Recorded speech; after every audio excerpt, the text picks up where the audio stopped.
इंसान सदियों से भगवान की तलाश में लगा रहा। कोई मंदिर में ढूंढने गया तो कोई मस्जिद में ढूंढने गया, कोई गुरुद्वारा में ढूंढने गया तो कोई चर्च में ढूंढने गया। लेकिन इनमें से सिर्फ कुछ ही लोग ऐसे हैं जिन्होंने भगवान को पा सका। बहुत रेयर इंसान होते हैं जो भगवान को पा सकते हैं। लेकिन ऐसा क्यों? ऐसा क्यों होता है कि सिर्फ कुछ ही लोग भगवान तक पहुंच पाते हैं और मैक्सिमम जो लोग होते हैं वो हमेशा भटकते रहते हैं? तो आज के इस वीडियो में हम लोग समझेंगे कि भगवान तक कैसे पहुंच सकते हैं, इंसान के पास कितने ऐसे रास्ते हैं जिसके जरिए वो भगवान तक पहुंच सकते हैं। तो जब भी भगवान तक पहुंचने की बात आती है या भगवान से मिलने की बात आती है तो इंसान बिना कुछ सोचे भगवान की तलाश में निकल जाता है या भगवान को ढूंढने के लिए। लेकिन सोचने वाली बात यह है कि बिना भगवान को जाने हम जब भगवान की तलाश में निकलते हैं तो भगवान अगर हमें मिल भी जाते हैं तो हम पहचान नहीं पाते कि यही भगवान है। और जब भी हम भगवान की तलाश में निकलते हैं तो हमेशा हम ढूंढने की कोशिश करते हैं कि हमारे मन का जो कल्पना होता है कि इंसानों की तरह ही भगवान दिख रहे होंगे, बस उनमें दिव्य ज्योति की तरह चेहरे पे प्रकाश होगी, उनके भुजाओं में इतना दम होगा कि वो कोई भी चीज उठा सकते हैं, वो कुछ भी कर सकते हैं, जहां मन हो वहां जा सकते हैं, जहां चाहे वहां आ सकते हैं। जब इस प्रकार की परिकल्पना को लेकर हम भगवान की तलाश में निकलते हैं तो हम कभी भी भगवान को पा नहीं पाते, ना ही उन्हें देख पाते हैं, ना ही उनसे मिल पाते हैं। तो सबसे पहले हम ये समझे कि भगवान तक कैसे पहुंच सकते हैं। इससे भी पहले हमें ये समझना होगा कि भगवान होते क्या है, भगवान किस प्रकार से दिखाई देते हैं। तो इन चीजों को समझने के लिए सबसे पहले हमें अस्तित्व को समझना होगा। जब जीवन पहली बार अस्तित्व में आया, जब भी हम जीवन की बात करते हैं तो हम हमेशा कहते हैं कि जब अस्तित्व में जीवन पहली बार सांसें लेने लगा तब जाके इतना ज्यादा क्रिएशन हुआ, जिसका नतीजा आज ये है कि पूरे पृथ्वी पे हम देखा करते कितने जीव जंतु हुआ करते हैं, जहां इन चीजों को देख के हम ये कहते हैं कि गॉड क्रिएटर है, भगवान ने ही सारी चीजों को बनाया है। पर ये जो लाइन है ये पूरी तरह से गलत है। भगवान कभी भी क्रिएटर नहीं थे और न ही वो क्रिएटर बने हैं। भगवान एक सोर्स है, यानी कि God is only the source being everything. भगवान एक सोर्स है जिसकी वजह से हर एक चीज बनी है। भगवान किसी चीजों को नहीं बनाया।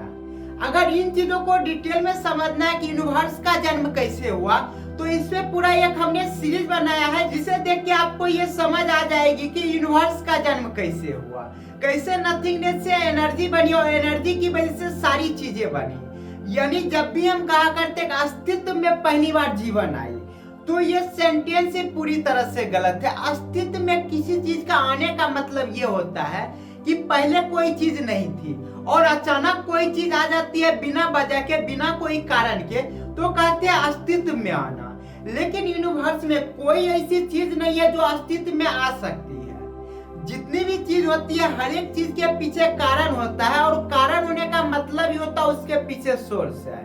तो जब भी हम कहते हैं कि कोई चीज अस्तित्व में आई तो ये लाइन पूरी तरह से गलत होती है। इसकी जगह हमें ये कहना होता है कि कोई चीज जब अस्तित्व से आई, अस्तित्व से आने का मतलब ये होता है कि सोर्स पहले है और उन चीजों से चीजें आई है। जैसे कि पहले एनर्जी से पूरा यूनिवर्स बना और यूनिवर्स बनने के बाद यानी एनर्जी जो थी वो एक सोर्स थी, और जब पूरा यूनिवर्स बन गया तो एनर्जी का जो सोर्स है वो बहुत जगह बिखर गया, जहां हम आज देख सकते हैं कि हमारे यूनिवर्स में कितने ज्यादा गैलेक्सीज हैं। और उस गैलेक्सी में एक हमारा सोलर सिस्टम है जहां पे देखते हैं कि सिर्फ अर्थ पे किस प्रकार से जीवन पल रही है, जहां पे मटेरियल सभी जगह है, एनर्जी सभी जगह है।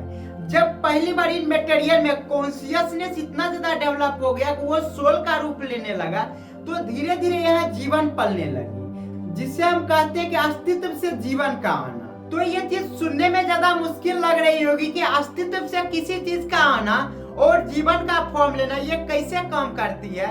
तो इन चीजों को हम इस प्रकार से समझ सकते हैं कि जब एक प्रेग्नेंट लेडी होती है और उसका बच्चा उसके अंदर होता है तो वहाँ पे एक ही जीवन होता है, लेकिन एक जीवन के अंदर हम देख रहे होते हैं कि एक नया जीवन उसके अंदर पल रहा होता है, जहाँ पे धड़कन दो होती है, बॉडी का हर एक ऑर्गन डबल फॉर्म में होता है, लेकिन अभी भी वो सिंगल लेडी ही कहलाती है। लेकिन जैसे वो बच्चा बाहर आता है, जब उसका नाभि का नली को काटा जाता है तब हम देखते हैं कि एक बच्चा अलग हुआ और उसकी मम्मी अलग हुई। जहाँ पे देखते हैं कि ये जो सेपरेशन होती है, एक माँ बनी दूसरा उसका बच्चा बना, तो ये जो सेपरेशन होती है ये आइडेंटिटी की वजह से होती है। जैसे चीजों में आइडेंटिटी मिलने लगती है धीरे धीरे वो चीज एक दूसरे से अलग होने लगती है। जहां हम देखते हैं कि जितने भी जानवर हुआ करते हैं वो सारे जानवर अभी भी नेचर से कनेक्टेड होते हैं, और वो जानवर होते हैं इस चीज की भी जानकारी सिर्फ इंसानों के पास है।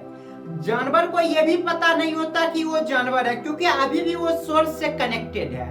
किसी भी जानवर की कोई आइडेंटिटी नहीं होती जिसकी वजह से आज भी वो अस्तित्व से जुड़ा हुआ है।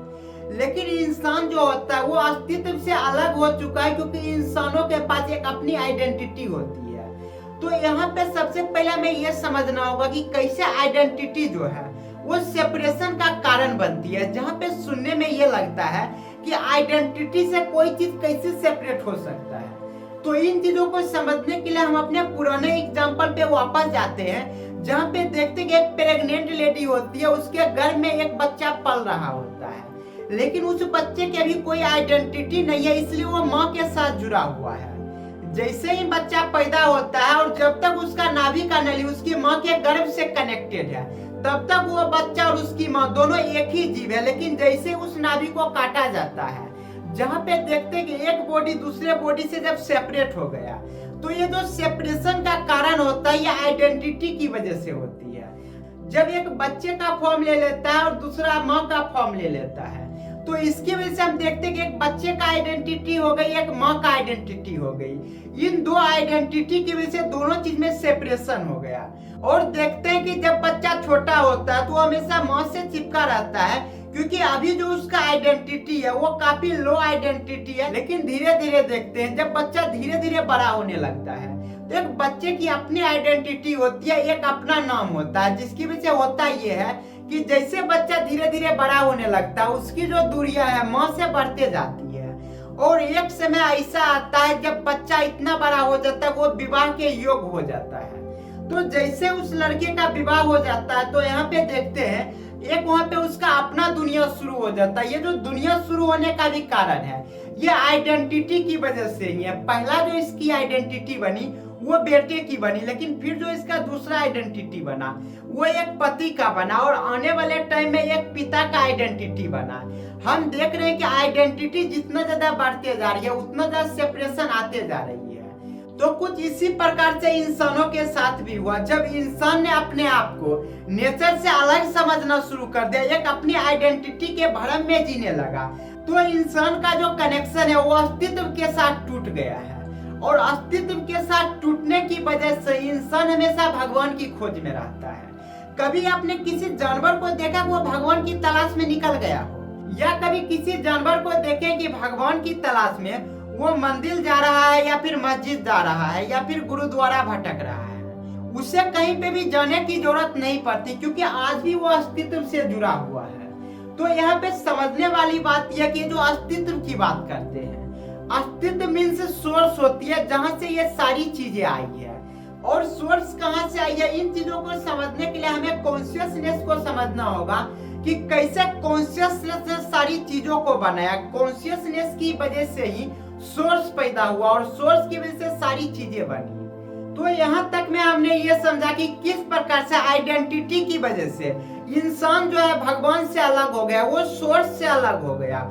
जैसे कि एक बच्चे के लिए जो भगवान होता है वो उसके माँ बाप होते हैं, क्योंकि उनके वजह से ही वो इस दुनिया में आया होता है। जहाँ पे हम ये देखते हैं कि किस प्रकार से दो इंसानों के मिलने से एक बच्चे का जन्म होता है, एक जीवन पल रही होती है। जहाँ पे हम ये देख सकते हैं कोई भी एक इंसान में इतना पावर नहीं है कोई एक बच्चे को जन्म दे सके। जब भी बच्चे को जन्म देने की बात आती है तो हमेशा दो इंसान की जरूरत पड़ती है, एक मेल और दूसरा फीमेल। जब दोनों मिलके एक होते हैं, जब दो शरीर आपस में मिलती है तो उसकी वजह से एक जीवन पलने लगती है। तो यहाँ पे हम देख सकते हैं किस प्रकार से जब दोनों का आइडेंटिटी आपस में डिसॉल्व होती है तो किस प्रकार से एक जीवन का जन्म होता है। तो यही होता है जब इंसानों की अपनी आइडेंटिटी धीरे धीरे अगर खत्म होते जाएगी, जिसकी आइडेंटिटी पूरी तरह से डिसॉल्व हो जाएगी, यानी कि आइडेंटिटी पूरी तरह से खत्म हो जाएगी, तो वो अस्तित्व से फिर से जुड़ जाएगा। और अस्तित्व से जुड़ने का मतलब है ये उस एनर्जी से जुड़ जाएगा, उस सोर्स से जुड़ जाएगा जिस सोर्स से वो आया होता है। तो यहाँ पे हम देख सकते हैं किस प्रकार से सोर्स से जुड़ा जा सकता है। और सोर्स से जुड़ने का मतलब ही होता है भगवान से जुड़ना, और भगवान से जुड़ने का मतलब होता है भगवान को फील करना, भगवान को महसूस करना। तो आने वाले एपिसोड में हम ये समझेंगे कि भगवान तक कैसे पहुंच सकते हैं। इस एपिसोड में हमारा जो मेन फोकस था वो इस पे था कि जो अस्तित्व होता है, जिन चीजों से इंसान से लेके हर एक जीव जंतु आया होता है, उसका जन्म कैसे हुआ। क्योंकि इंसान समझता है कि जो चीज से वो जन्म लिया है वही उसके भगवान है। तो इंसानों के लिए जो भगवान है वो अस्तित्व भी है। जब हम देख सकते हैं इसी अस्तित्व को जब अलग अलग नाम से बुलाया गया और जब उस एक नाम की अपनी आइडेंटिटी मिल गई, तो हम देख लिए कि किस प्रकार से धर्मों ने जन्म लिया। जहाँ पे धर्मों ने अलग अलग फॉर्म लिया और अलग अलग जगह पे उसका पहचान अलग था, जिसके वजह से देख सकते कितनी ज्यादा धर्म हो गई है और धर्मों के हिसाब से भगवान कितने ज्यादा हो गए।